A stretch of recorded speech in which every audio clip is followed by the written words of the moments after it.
Morning class. बच्चों आज हम पढ़ेंगे चैप्टर नंबर 2 बहुपद, ठीक है, जिसको इंग्लिश में कहा जाता है पॉलिनोमियल।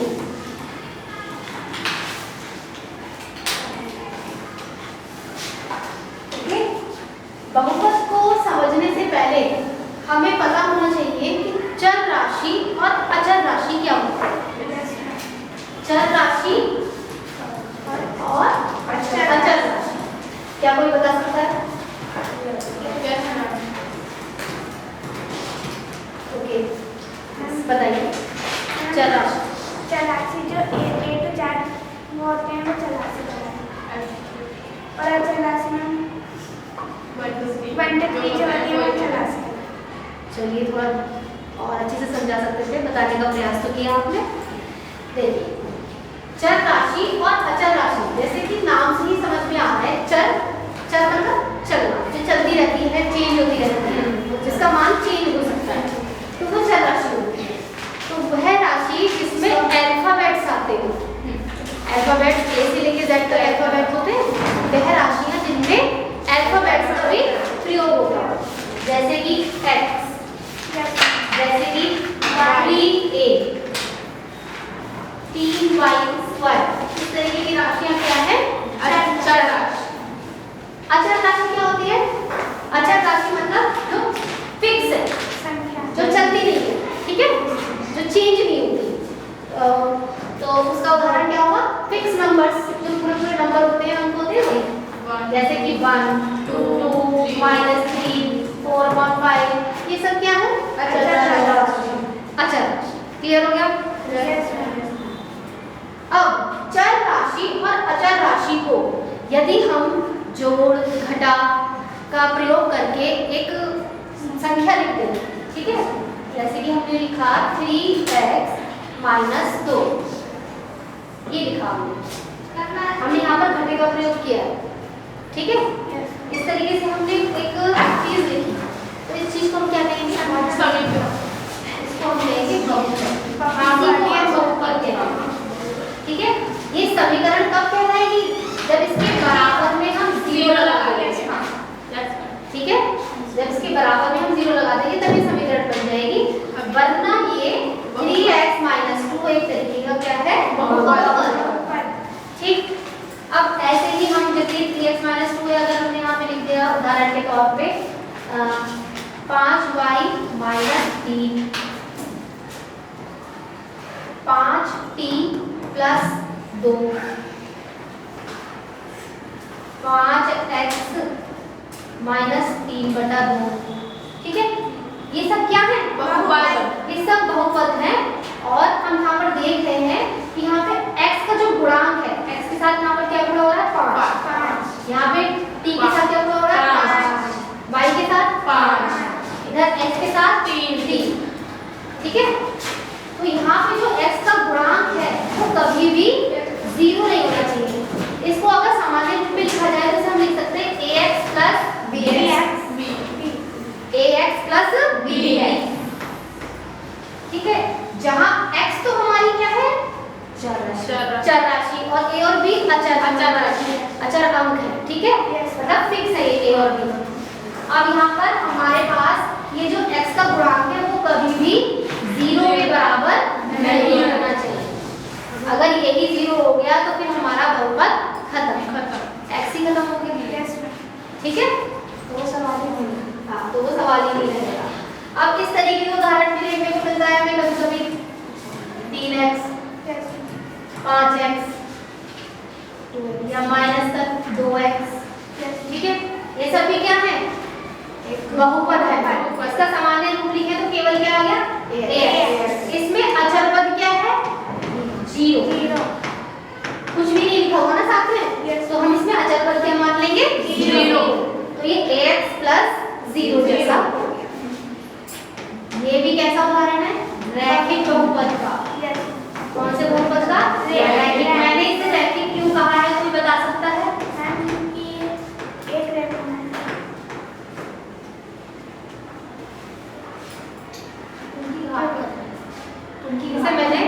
क्योंकि इसमें चर राशि की घात 1 है, कुछ भी नहीं लिखी हुई ना, तो उसका मतलब 1 है। यहाँ भी चर राशि की घात 1 है, इसलिए ये रैखिक बहुपद है। क्लियर? ऐसे ही द्विघात बहुपद भी होता है और त्रिघात बहुपद भी होता है। तो द्विघात और त्रिघात बहुपद के हम उदाहरण अभी नेक्स्ट पेज पे समझाते हैं। सबसे पहले तो बहुपद की परिभाषा जानते हैं। बहुपद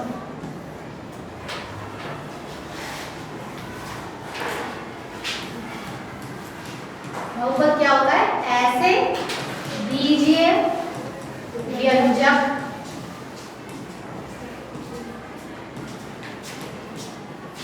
जिसमें चर राशि की घात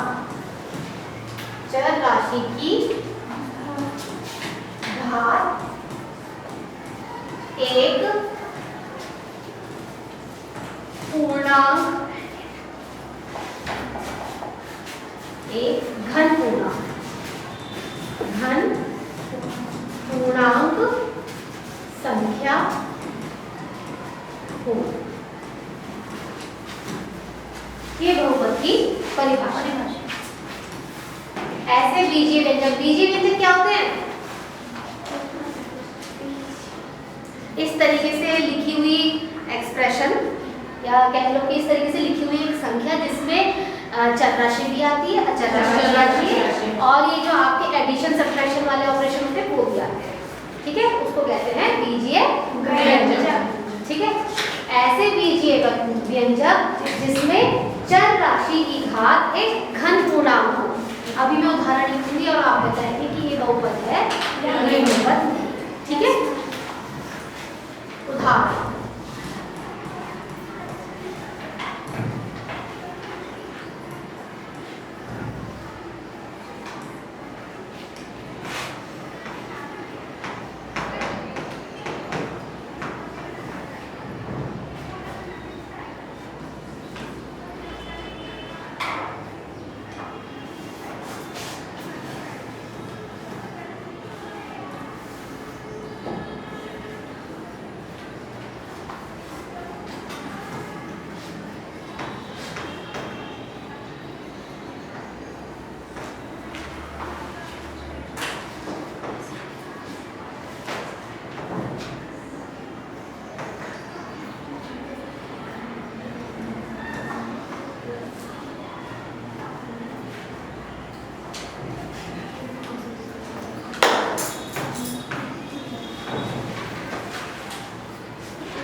नौ एग्जाम्पल दिए हैं मैंने बोर्ड पर।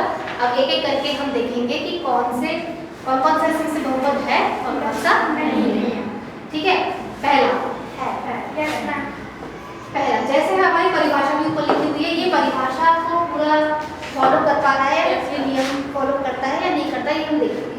जैसे है 5x, इसमें चर राशि क्या है x, इसकी घात क्या होनी चाहिए घन पूर्णांक संख्या, मतलब इसकी घात जो है प्लस की होनी चाहिए और पूर्णांक मतलब पूरा अंक होना चाहिए।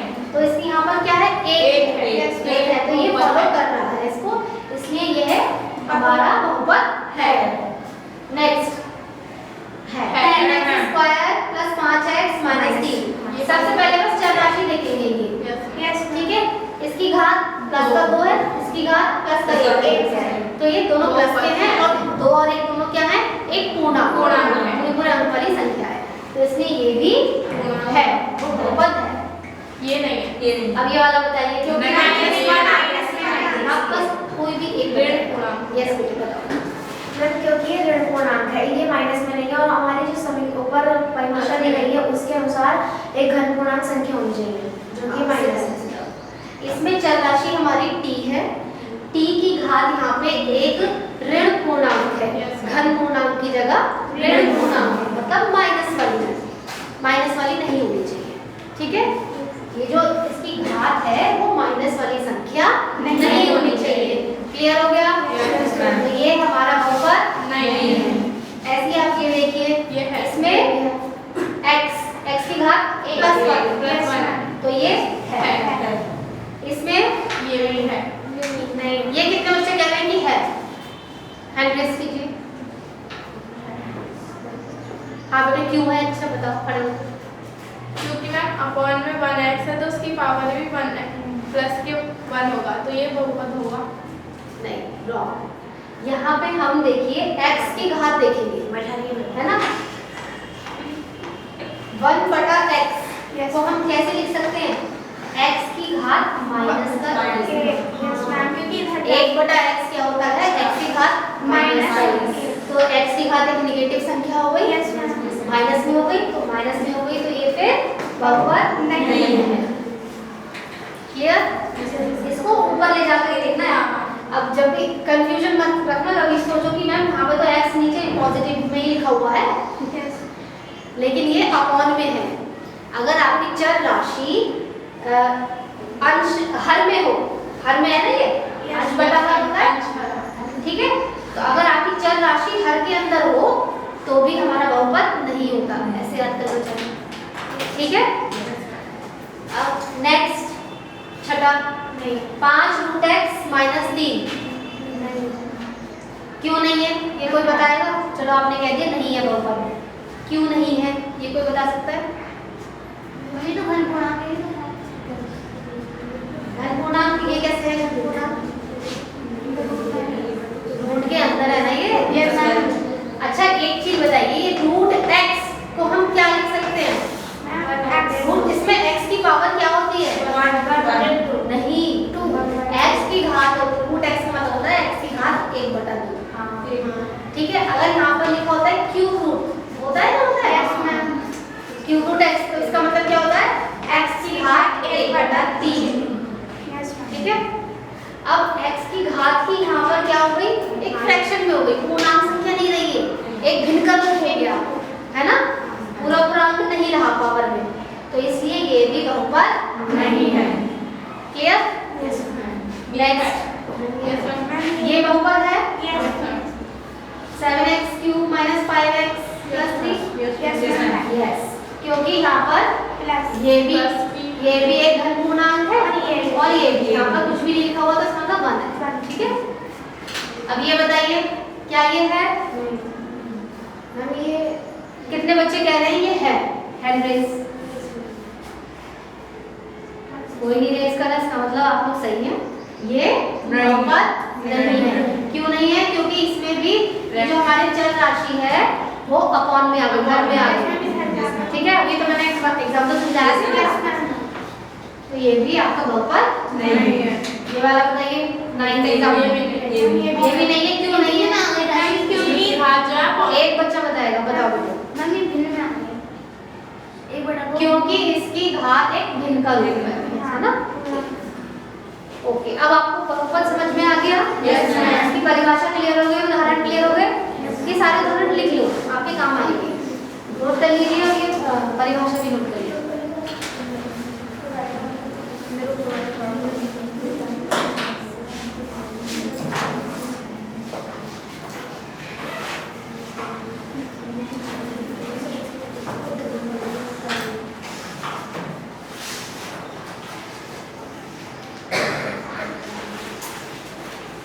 नोट कर लिया? अब हम पढ़ाएंगे नेक्स्ट बहुपद के प्रकार।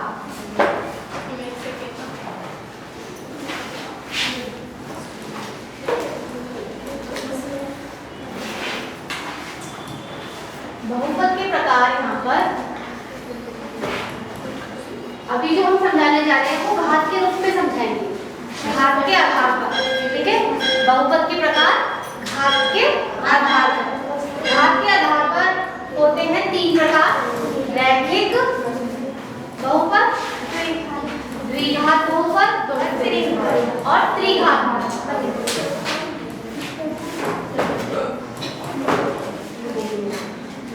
सामने बोर्ड पर देखिए, इसके उदाहरण में बता रहे हैं हम। रैखिक बहुपद जिसमें चर राशि की घात 1 है, जैसे कि 5x + 3, 3x - 2। इस तरीके का उदाहरण क्या होता है? रैखिक बहुपद। ये भी इसका उदाहरण है। ठीक है, द्विघात बहुपद जिसमें चर राशि की घात 2 होती है, जैसे 3x² - 5x + 3। चाहे ये वाली भी हो उसमें, ये वाला पद भी हो इसमें, तब भी आप कंफ्यूज मत होना कि इसमें तो रैखिक वाला भी पद है और ये वाला पद भी है, दोनों होंगे भी। हाँ, लेकिन जो इसमें सबसे बड़ा होगा, बड़ी घात वाले को देखते हैं। ठीक है, जिसमें चर राशि की जो सबसे बड़ी घात है ना उसको देखा जाता है। चर राशि की सबसे बड़ी घात क्या है? 2, इसलिए ये द्विघात। ठीक, और दूसरा 3x² - 2, ये उदाहरण में द्विघात का ही है। इसमें ये वाला पद नहीं। ठीक है, तो इस वाले पद से हमें कोई फर्क नहीं पड़ता ये हो या ना हो, लेकिन हमारे पास द्विघात वाला पद होना चाहिए। अगर बीच का होगा और साइड वाला नहीं होगा तो ये वाला नहीं है, 3x² नहीं है, तो ये क्या रहेगा फिर? -5x + 3, ये फिर रैखिक होगा। ये रैखिक। क्लियर? समझ में आया? तो द्विघात वाला पद होना चाहिए। और मतलब मैम 3x लिखा है, फिर -5x² हुआ तो भी बहुपद ही होगा। 3x और -5x²। हाँ, ये उदाहरण भी दिया था, क्योंकि तो आगे पीछे लिखे जा सकते हैं, कोई दिक्कत नहीं। ठीक है, और 5x² केवल ये हो तो ये हमारा क्या है? ठीक है, इसका मतलब ये है ये x² वाला पद तो जरूर ही होना चाहिए, तब ये हमारा ये द्विघात बहुपद होगा। और बाकी ये वाला जो x वाला पद है वो चाहे हो या ना हो, चाहे ये जो अचर वाला पद है वो चाहे हो या ना हो। क्लियर? अब त्रिघात बहुपद इसी तरीके से त्रिघात में भी होता है कि त्रिघात वाला पद जरूर होना चाहिए, बाकी वाले पद हो या ना हो। क्लियर? तो उदाहरण कैसे लिखेंगे हम यहाँ पे? 3x³ + 5x² - 6x - 3। ठीक है, ये तीनों पद हो भी सकते हैं और नहीं भी। तो बाकी के 2-3 उदाहरण आप खुद लिखिए, जिसमें कभी ये वाला पद गायब कर देना, कभी ये कभी ये। ठीक है, अपने आप लिख लीजिए उदाहरण। लेकिन ये पद जरूर होना चाहिए, x³ पद, तभी त्रिघाती बहुपद कहलाएगा। नोट कर लो। अब ये जो बहुपद के प्रकार बताए थे वो किसके आधार पर थे? घात के आधार पर। अब मैं जो बहुपद के प्रकार बताऊंगी वो बताऊंगी पद के आधार पर।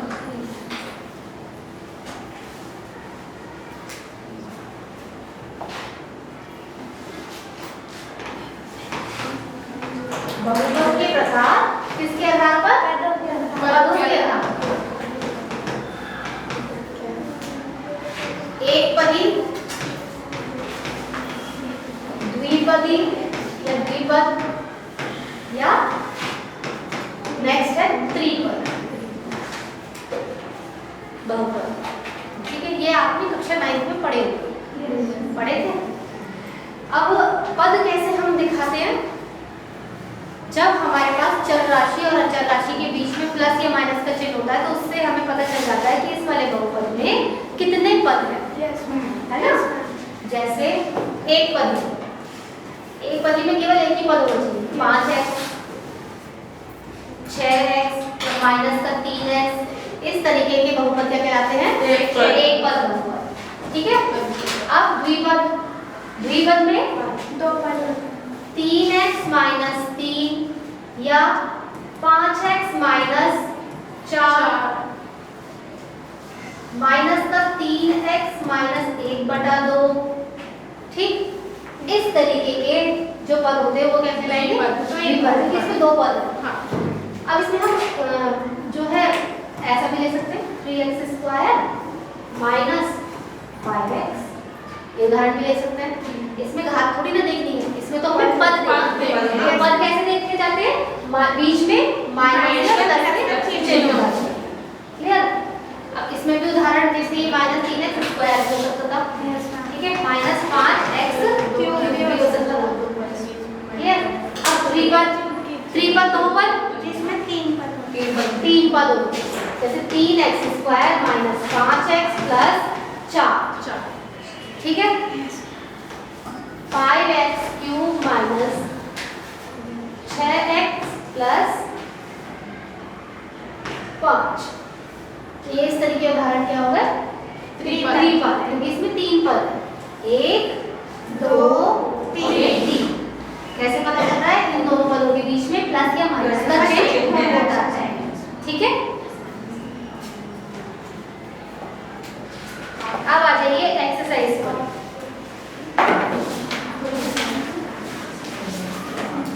एक्सरसाइज के लिए एक्सरसाइज में ग्राफ दे रखा है, एक्सरसाइज 2.1।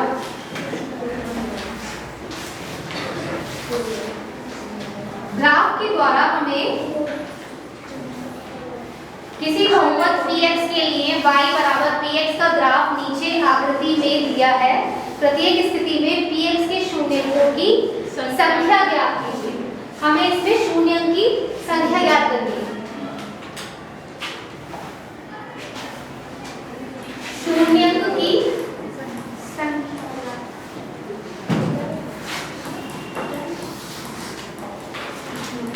सामान्यतः अगर हमारे पास बहुपद है 3x माइनस 2, ठीक है, अगर हमें इसका शून्यक ज्ञात करना है तो हम 3x माइनस 2 को 0 के बराबर कर देंगे।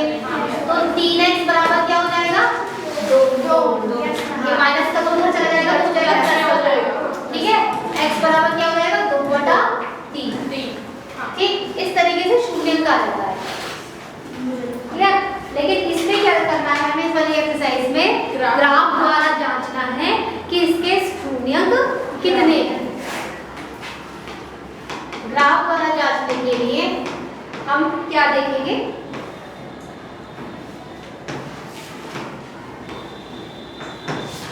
सबसे पहले तो ग्राफ ड्रॉ कर लेते हैं, फिर बताते हैं। ये है हमारा x अक्ष और ये है हमारा y अक्ष, ठीक। ये है हमारा मूल बिंदु, ठीक, जहाँ पर x अक्ष और y अक्ष मिलते हैं वो होती है मूल बिंदु। अब हमारा बहुपद क्या किससे दर्शाया गया है? px से, ठीक। जैसे 3x माइनस 2 था तो ये इसका मतलब px बराबर 3x माइनस 2, ठीक। अब किसी बहुपद px के लिए y बराबर px का ग्राफ नीचे दे रखा है। y बराबर px का ग्राफ ये दिया हुआ है, ठीक। अब प्रत्येक स्थिति में शून्यकों की संख्या ज्ञात कीजिए। इसमें जो हमारा ग्राफ है वो x के पदों में है ना? x के पदों में है, तो हमें ये देखना है कि ये जो ग्राफ खींचा हुआ है, ग्राफ क्या खींचा हुआ है? ये जो ग्राफ खींचा हुआ है वो x अक्ष को कितनी बार टच कर रहा है या काट रहा है, ठीक है। तो ये x अक्ष को कितनी बार काट रहा है? एक बार में। तो शून्यक कितने होंगे इसमें? 0। शून्यक होंगे इसमें 0। नेक्स्ट ग्राफ बनाते हैं जरा, सेकंड पार्ट, क्वेश्चन नंबर 1 का सेकंड पार्ट। नेक्स्ट ग्राफ है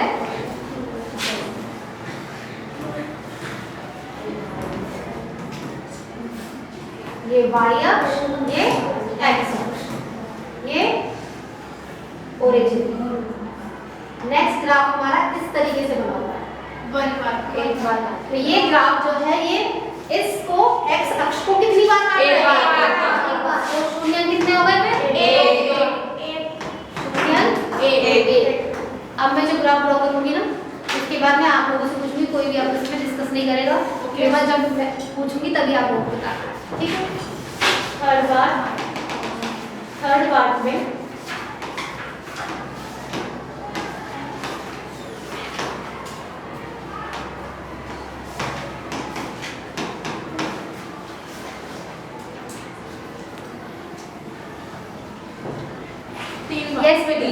अब मैंने ऐसे बता दिया। आप बताइए तो 3 बार करनी है। कैसे? मैम एक देखो वहाँ पे, एक लिखा है यहाँ पे और एक देखो वहाँ पे। एक बिंदु ये है, एक ये बिंदु ये है, एक और बिंदु एक बिंदु ये 3 बार जो है x वाली लाइन को टच कर रहा है। तो इसलिए इसके शून्य कितने हो गए? 3 शून्य हो गए हमारे 3। नेक्स्ट, ऐसे आप बीच में नहीं बोलेंगे। जिन लोगों को नहीं आता है फिर उन लोगों को समझ में नहीं आता अगर आप लोग बीच में बोले।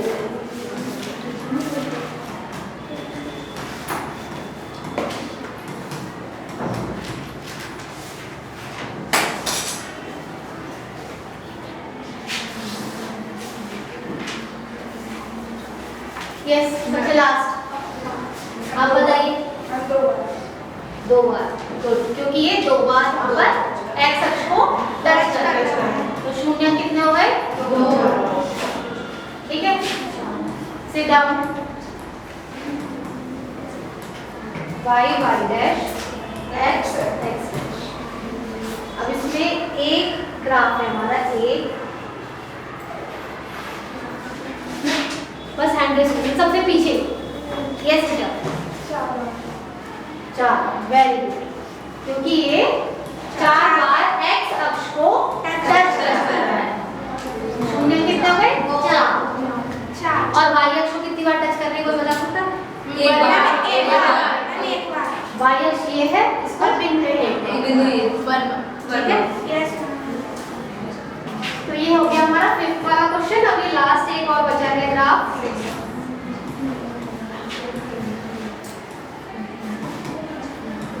x x dash y y dash एक ग्राफ है हमारा।